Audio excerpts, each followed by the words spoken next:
এই যে আমাদের পেয়ারা গাছটা, ঠিক আছে, এই যে আমাদের পেয়ারা গাছটা দেখেন, ওই যে পেয়ারা খাইতে মন চাইলো, তখন আমি একটা পেয়ারা পারলাম, পেরে ওই যে লবণ আর মরিচ দিয়ে বাংলাম।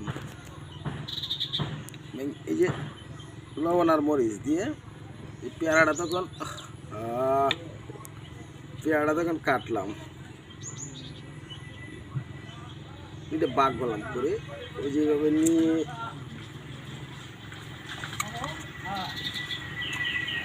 পেয়ারা গাছটা ছোটো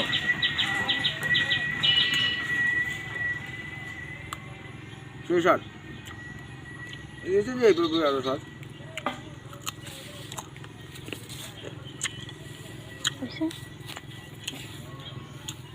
দেখছেন, এটা আমাদের পেয়ারা গাছ।